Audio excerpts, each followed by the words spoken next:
倒背板，前面。快哦，因为我们要开演了，所以我们尽快。尽快。来，这边我们视线啊。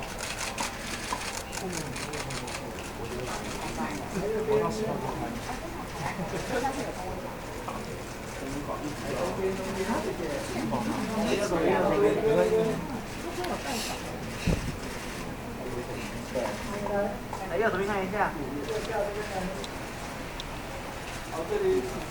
好了吗？好，接访喽。好，对，接着访喽。谢谢，来，接着访，快。一题而已，快。还没有开。想问一下，情人节怎么过？情人节哦，我还没想到哎。还没想到。对啊。过生日，那生日要怎么过呢？生日哦，可能会度个假。对，全家一起。全家一起，对。那个父亲节有想到吗？父亲节我爸会上来打球，所以我们应该会就是我爸、我弟，然后老公大家一起去打球。哦，对。打篮球。对。哦，了解。那这次小孩有带着一起来看《狮子王》吗？是带儿子？没有啦，我是跟朋友来看。对，好，怎么没有邀老公一起来？哎，他不在啊。差不多了。好，谢谢。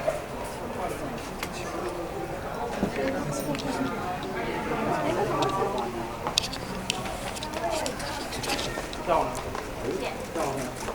因为小孩太小，他看不懂。对啊。拜拜。知道吗？来右边哦，老师右边。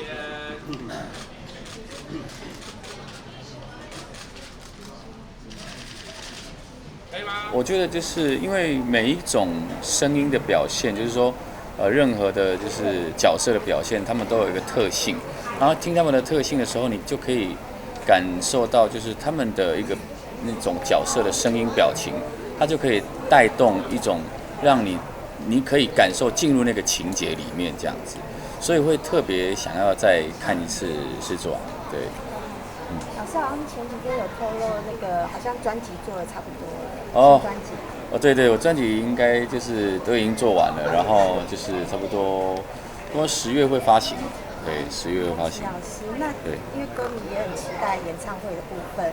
演唱会也今年也会有演唱会，然后大家就拭目以待。啊，当然就是这个我今年就是特别多事情的，就来观赏一下人家舞台剧、音乐剧怎么演，然后自己也可以在这个即将到来的舞台剧学习一下，然后用自己的方式去演出不同的角色。